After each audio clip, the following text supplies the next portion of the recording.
L'agence touriste, c'est vraiment à pleine commune, info et bon plan. Charline, donc on est là pour peut-être présenter l'émission, non? Bah ouais, on n'a qu'à faire ça. Ça fait une pierre deux coups.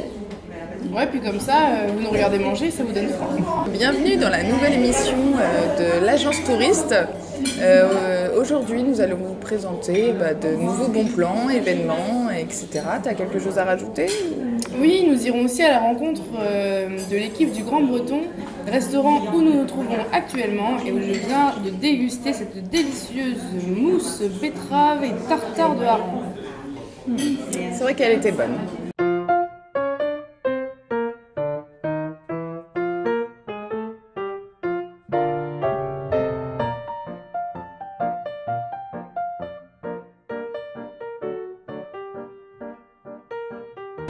Bonjour, je suis Marc, le nouveau patron du Grand Breton. J'ai repris ça avec donc ma femme il y a environ 6 mois. Une cuisine bistrot avec des produits frais, de saison. On fait que des produits frais. On essaie de mélanger un peu les gens. Voilà. Qui est maître saucier. Quand on maîtrise les sauces, on peut sublimer un plat. Ça c'est super. Voilà.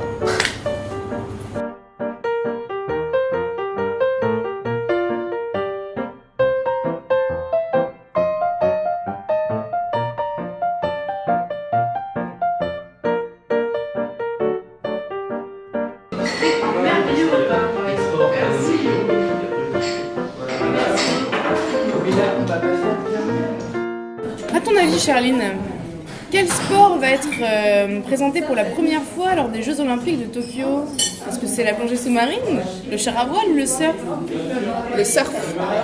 Tu as parfaitement raison. C'est vrai? Ouais. Pourquoi tu me poses cette question? Bon, écoute, tu n'es pas sans savoir que Paris est une ville candidate pour les Jeux Olympiques de 2024. On espère qu'on les aura d'ailleurs.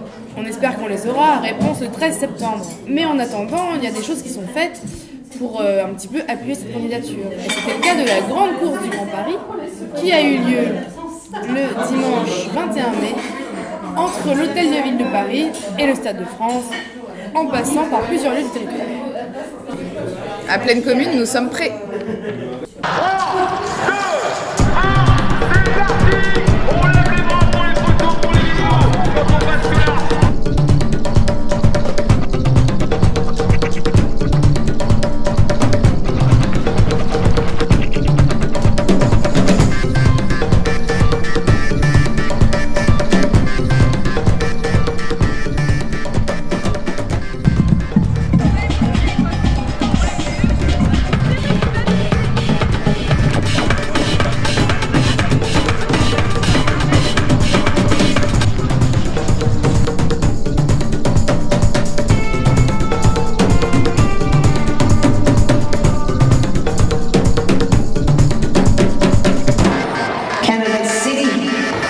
Soyez gentils de continuer à mon ouvrage, je l'ai dit tout à l'heure, avec les différents. Il y a des bracelets par les petits. Et d'ailleurs, pendant la course du Grand Paris, on a pu apercevoir des œuvres de la Street Art Avenue. Tu connais ou pas? Bah, je crois que j'en ai entendu parler. C'est pas. Ça a commencé l'année dernière pour l'Euro 2016. Donc en fait, il y a oui, plusieurs donc Street Art Avenue. du C'est Grand Paris. une grande rue avec des artistes qui sont sur des chars. Et qui dansent. C'est une sorte de carnaval du graffiti. Non, pas du tout. C'est le long du canal Saint-Denis. Il y a plusieurs artistes et collectifs l'année dernière pour l'Euro 2016 qui ont investi le canal. Donc il y a plein d'œuvres, une vingtaine d'œuvres à contempler. Et cette année, il y a la saison 2 de la Street Art Avenue avec 4 ou 5 œuvres qui seront faites cette année. 1, 2, c'est bon. Donc pour nous, c'est un petit peu des endroits rêvés, parce qu'en fait, on est sur un axe là pour se rendre au Stade de France qui est assez bucolique, champêtre. On avait collé c'est un petit peu dur à coller. Il y a toutes les pratiques picturales où on utilise de la bombe. Le mur devient corse, et les pieds c'est l'asphalte là où on Tous marche. les styles du graffiti, du street, du pochoir. Je vois les gens qui sont en train de faire des créations avec les peintures, l'autre côté vers les Saint-Denis. Mais à ce côté ici, à Bervillers, ici, c'est ma première fois de voir ça à côté du canal. En plus de ça, il y a une réunion de 2 parcours, un de l'année dernière plus celui-ci cette année, qui fait qu'en fait on couvre la totalité du canal quasiment maintenant, quoi. Ça fait joli dans le quartier, c'est magnifique. J'espère qu'on va vite revenir, continuer à mettre de la peinture bleue un peu partout sur le canal. Pas la peine de se prendre la tête, quoi. Hein.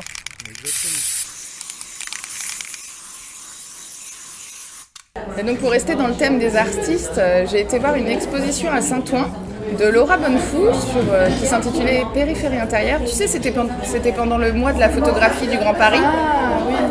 Et des photos très très blanches, enfin, vraiment intéressantes. Tu veux la voir ? Ouais.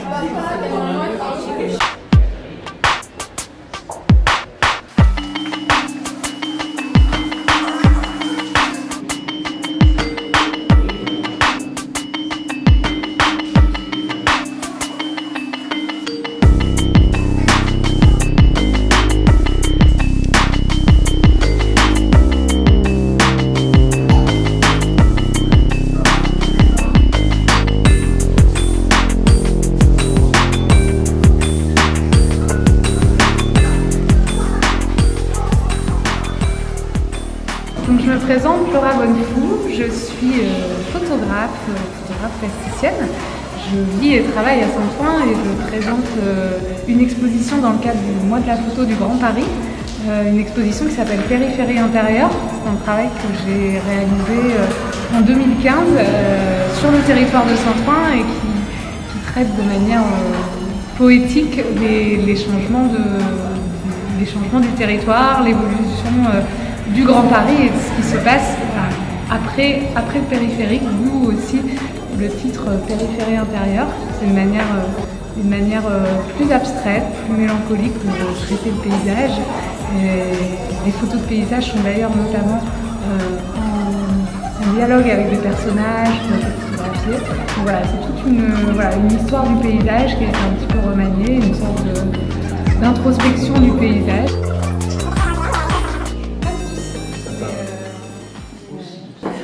Je sais pas si tu te rappelles, Charline, dans notre première émission, on avait parlé de la fête des tulipes. Oui. Un super moment. Et en fait, pendant cette fête des tulipes, la ville de Saint-Denis avait ouvert exceptionnellement les serres municipales. Et alors, on a pu pénétrer à l'intérieur. Et on y a trouvé un monde merveilleux de plantes et de végétaux. On vous embarque avec nous pour découvrir ce monde. Bonjour et bienvenue au cercle communautaire de Saint-Denis et Saint-Denis.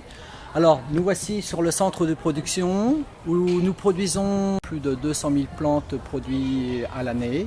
Nous sommes une dizaine d'agents sur notre secteur d'activité, sachant que sur les 10 agents, nous avons donc 2 personnes qui travaillent essentiellement sur la partie décoration événementielle.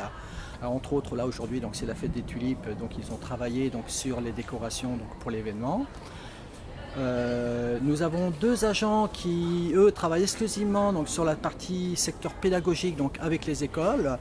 Un des 2 agents qui travaille essentiellement sur les écoles, sur les centres de loisirs dans Saint-Denis. Et un autre agent, le second, qui travaille qui reçoit les enfants sur le site de production, sachant qu'on tourne à environ 3 300 enfants par an qui viennent visiter les serres, le centre de production, et qui viennent y travailler un petit peu aussi, faire leur petite activité pédagogique au jardin pédagogique de nos serres.